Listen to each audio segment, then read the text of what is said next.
رسالت مذہب اسلام عظمت مصطفیٰ کانفرنس واہ مفتی صاحب زندہ باد۔ پوری دنیا کی نگاہیں آج جو مسلمانوں پہ ٹکی ہوئی ہے وہ اس وجہ سے نہیں کہ آپ کا اسٹیٹس بہت ہائی لیول کا ہے۔ پوری دنیا کی نظروں میں جو آپ چرچے میں ہیں وہ اس وجہ سے نہیں کہ آپ کے پاس دولت بہت ہے، آپ کے پاس عہدے بہت بڑے بڑے ہیں، نہیں اس وجہ سے نہیں۔ دنیا یہ جانتی ہے ان کے پاس بہت دولت ہے جو دنیا کے نہ کسی پرائم منسٹر کے پاس ہے، نہ کسی راشٹرپتی کے پاس ہے، نہ ہی کسی نیتا اور نہ ہی کسی پوجی پتی کے پاس ہے، کیونکہ دنیا والے عہدے میں، پیسے میں، دولت میں بڑے ہو سکتے ہیں، لیکن اللہ کے رسول نے جو ایمان مسلمانوں کو عطا کیا ہے وہ ایمان کی دولت کسی پرائم منسٹر کے پاس نہیں ہو سکتا جب تک کہ وہ کلمہ نہ پڑھے۔ کیونکہ پوری دنیا پہ آپ نظر اٹھا کے دیکھیں تو آپ کو معلوم ہوگا ایک جھوپڑی میں رہنے والا غریب مسلمان اس انسان سے بہتر ہے جو حکومت کی کرسی پہ بیٹھ کے پوری دنیا پہ حکومت کرتا ہے۔ کیوں؟ اس کی وجہ یہ ہے کہ انسان کو بنانے والا، انسان کو بسانے والا، انسان کو پیدا کرنے والا، انسان کی تخلیق کرنے والا وہ خدا خود کہتا ہے کہ جو میرے ایمان والے بندے ہیں، اے لوگوں تم دنیا کے کسی کونے میں رہو گے، اگر ایمان کی دولت میرے سینے میں سلامت ہے، حکومت بھی تیری ہے، دنیا بھی تیری ہے، آخرت بھی تیری ہے۔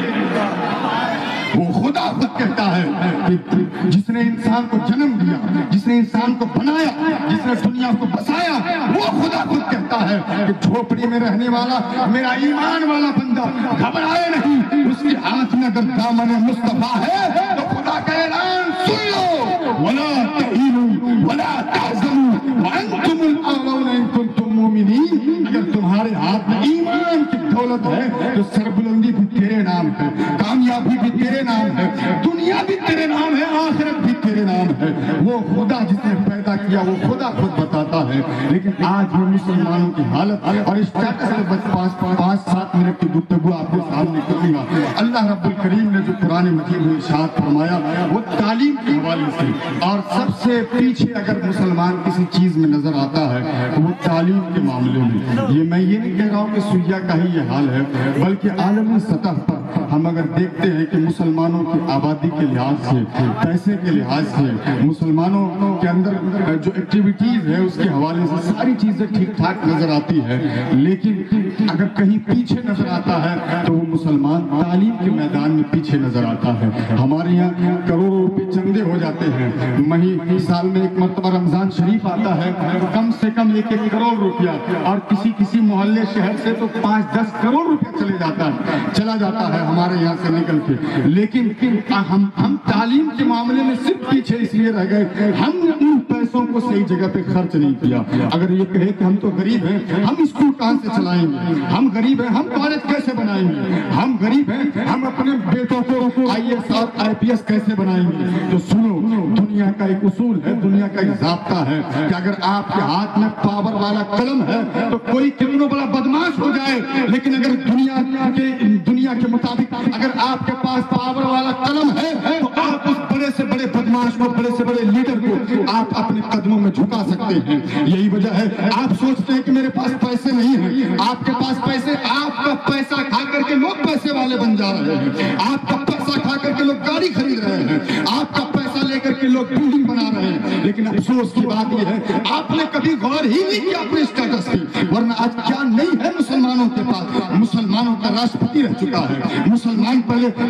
پہلے جا کر کے شکشا منتری رہ چکا ہے، سینٹرل میں پہلے مسلمان رہ چکا ہے، اسٹیٹ لیول پہ مسلمان رہ چکا ہے۔ آج بھی پڑھے لکھے سماج کا جو طبقہ ہے وہ اعلیٰ لیول پہ، کوئی IPS ہے، کوئی IAS ہے، کوئی DM ہے، کوئی CM ہے نا کہیں نہ کہیں مسلمان۔ لیکن آپ پیچھے کیوں نظر آتے ہیں؟ کیونکہ آپ نے کبھی اس تعلیمی میدان میں اپنے آپ کو سدھارنے کی کوشش نہیں کی۔ آپ نے بہت زیادہ آپ خوش ہوئے تو جا کر کے جو ہے 2-4 آدمی، 5-10 آدمی مل کر کے کوئی پارٹی کر لیے۔ آپ بہت زیادہ خوش ہوئے تو جا کر کے 2-4-10-20 لوگوں کو لے کر کے آپ نے پنڈال سجایا اور ایک محفل کر لی۔ آپ بہت زیادہ خوش ہوئے تو یہ مرغے کی پارٹی، یہ بارات میں 100-150 لوگ چلے گئے، یہ شادی بیاہ میں فضول کا 2-2.5 لاکھ روپیہ آپ نے خرچ کر دیا۔ ان ساری چیزوں میں آپ نے پیسے خرچ کیے، لیکن کبھی تعلیم کے نام پہ آپ نے جوڑا نہیں کہ ہم 1 سال کا بجٹ اگر نکالتے ہیں تو دیکھیں کہ ہم شادی بیاہ پہ کتنا خرچ کر رہے ہیں، تعلیم پہ کتنا خرچ کر رہے ہیں، بچوں کی پڑھائی پہ کتنا خرچ کر رہے ہیں، گھر مکان بنانے میں کتنا خرچ کر رہے ہیں. ہم نے کبھی اس کا حساب و کتاب نہیں کیا کیونکہ ہم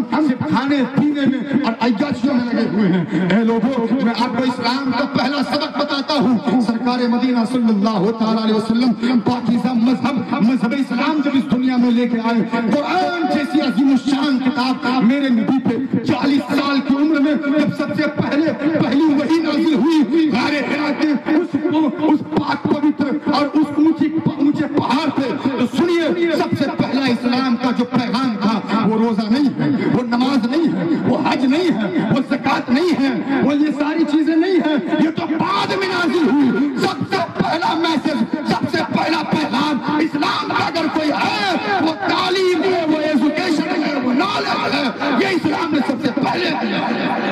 روزے کی تعلیم بعد میں دی گئی، اس نماز کی تعلیم بعد میں دی گئی، حج کی تعلیم بعد میں دی گئی، زکات کی تعلیم بعد میں دی گئی. سب سے پہلا سبق مذہب اسلام نے جو سکھایا تھا وہ یہ تھا کہ نالج، وہ یہ تھا ایجوکیشن، وہ یہ تھا کہ پڑھائی، وہ یہ تھا کہ تعلیم سب سے پہلے لوگوں کو دیا گیا.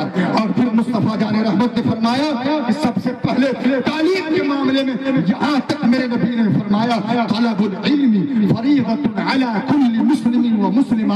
علم دین کا حاصل کرنا ہر مسلمان مرد و عورت پر فرض ہے، کیونکہ جب تک آپ علم دین حاصل کریں گے نہیں، اس وقت تک آپ صحیح نماز کیسے پڑھ سکتے، اس وقت تک آپ کا روزہ صحیح ہو رہا ہے کہ نہیں ہو رہا ہے کیسے آپ اندازہ لگا سکتے. جب تک کہ آپ علم دین حاصل کریں گے نہیں، باپ کا کیا مقام ہے، ماں کا کیا مقام ہے، آپ کیسے پہچان سکتے. بہت لمبی گفتگو کرنے نہیں جا رہا ہوں، بس آپ کو جھلک دکھا رہا ہوں اور بتانا میں یہ چاہتا ہوں کہ لوگوں، آپ مذہب اسلام کی جو تعلیم ہے آپ اس تعلیم سے جڑیے، اپنے بچوں کو جوڑیے، اپنی بیٹیوں کو جوڑیے. آج آپ دیکھیے آپ حالات کیا ہے دنیا کے.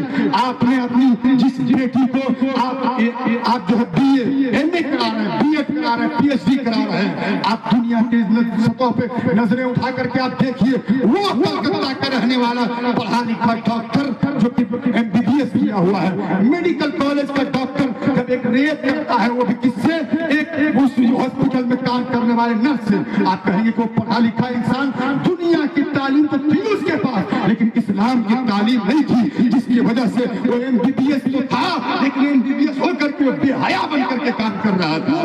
دنیا کی تعلیم تھی اس کے پاس لیکن اسلام کی تعلیم، قرآن کی تعلیم نہ ہونے کی وجہ سے وہ بچی بھی پھنس گئی اس کی محبت میں، وہ بھی MBBS ڈاکٹر بھی گرفتار ہو گیا حرام کام کرنے میں. اسی طرح سے آج آپ دیکھیے دنیا کی سطح پہ، یہی 2-4 دن پہلے کی بات ہے، کٹوریا کی بچی بھاگ گئی ایک راجا سنگھ کے ساتھ. وہ کس کی بیٹی تھی؟ وہ ہماری ہی قوم کی بیٹی تھی، بھاگی کسی غیر مسلم کے ساتھ. اب اس کا داماد سسر مسلمان، داماد غیر مسلم بنے گا. کیوں؟ کیونکہ اس نے اپنی بیٹی کو BA تو کرایا لیکن قرآن کی تعلیم سے دور رکھا. اس نے MA تو کرایا، غیر مسلم جوان ٹیچر کے سامنے اپنی جوان بچی کو کھڑا کرنا تو گوارا کیا لیکن ایک باادب اور مہذب انداز میں اپنے اسلامک ٹیچر جو اسلامک اسکالر ہے، جو عالم ہے، جو حافظ قرآن ہے، ان کے سامنے اس نے قرآن پڑھنے سے منع کیا تھا باپ نے. آج کیا ملا سلا. اور اس سے پہلے کی بات بتا رہا ہوں اور آج کی بات بتا رہا ہوں. وہ امروہہ کی لڑکی جس کا نام شبنم تھا بھاگ گئی اور بھاگنے کے بعد اس نے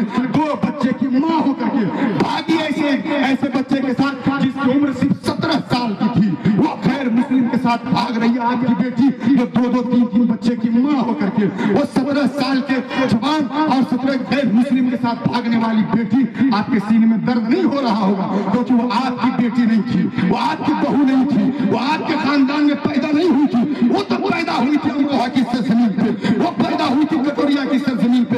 آپ کو کیا لگے گا؟ کیونکہ آپ کو تو یہ معلوم ہے کہ ہم کو تو کل بریانی کھانا ہی ہے، ہم کو تو کل جانا اپنے کام کاج میں لگ جانا ہے، ہم کو تو کل جانا ہے بس ڈرائیونگ کرنا ہے، گاڑی چلانا ہے، مارکیٹ جانا ہے، بازار جانا ہے، سامان خریدنا ہے، یہ کرنا، یہی تو زندگی ہے. لیکن سنو، مصطفیٰ جان رحمت کا کلمہ پڑھنے والا چاہے چائنا میں ہو، چاہے امریکہ میں ہو، چاہے جاپان میں ہو، چاہے سجا کی سرزمین پہ ہو، وہ جہاں کہیں رہتا ہے سب کا دل مدینہ ہے. وہ کلمہ پڑھنے کی بنیاد پہ کوئی الگ نہیں ہے، وہ سب ایک ہے.